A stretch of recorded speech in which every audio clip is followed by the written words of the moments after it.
মুখ্যমন্ত্রী হিমন্ত বিশ্ব শর্মা বৃহস্পতিবার ভিডিও কনফারেন্সের মাধ্যমে আসামে নিযুত ময়না প্রকল্পের উদ্বোধন করেছেন। এরই সাথে সঙ্গতি রেখে কাটিগড়া বিধানসভা কেন্দ্রের বিভিন্ন স্কুলেও বিশিষ্টজনের উপস্থিতিতে অনুষ্ঠানের মাধ্যমে এর উদ্বোধন হয়। এদিন কালাইন উচ্চতর মাধ্যমিক বিদ্যালয়ে এই প্রকল্পের উদ্বোধনী অনুষ্ঠানে প্রধান অতিথি হিসেবে উপস্থিত ছিলেন ডেপুটি ইন্সপেক্টর ইকবাল হোসেন চৌধুরী, শাসক দলের কালাইন মণ্ডল সভাপতি নিত্যগোপাল দাস, বিশিষ্ট শিক্ষাবিদ তথা বিশ্ব হিন্দু পরিষদ দক্ষিণ পূর্ব প্রান্তের সহ সভাপতি পরেশ চন্দ্র পাল।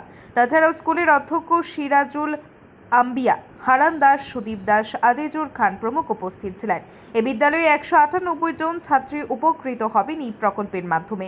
এদিকে পশ্চিম কাটিগড়ার অন্তর্গত বলেশ্বর উচ্চতর মাধ্যমিক বিদ্যালয়ে এই প্রকল্পের উদ্বোধনী অনুষ্ঠানে প্রধান অতিথি হিসেবে উপস্থিত ছিলেন প্রাক্তন জেলা পরিষদ সদস্য তথা বিজেপি পশ্চিম কাটিগড়া মণ্ডল সভাপতি সুব্রত চক্রবর্তী। অন্যান্যদের মধ্যে উপস্থিত ছিলেন কাটিগড়া ব্লকের ভিডিও অন্তরা পাল, প্রাক্তন জিপি সভাপতি যথাক্রমে রাজীব চন্দ্র, বাবলু দাস সহ বিদ্যালয়ের অধ্যক্ষ এবং শিক্ষকরা। বিদ্যালয়ে 158 জন ছাত্রী উপকৃত হবেন এই প্রকল্পের মাধ্যমে।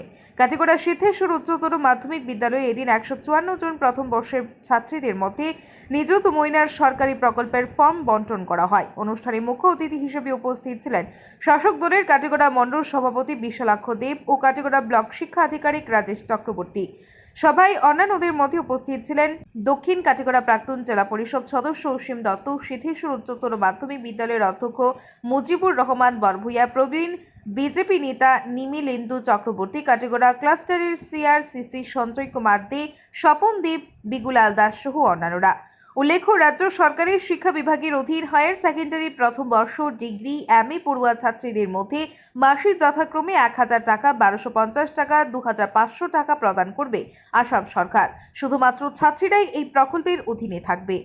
ব্যুরো রিপোর্ট, আজকের বড়া।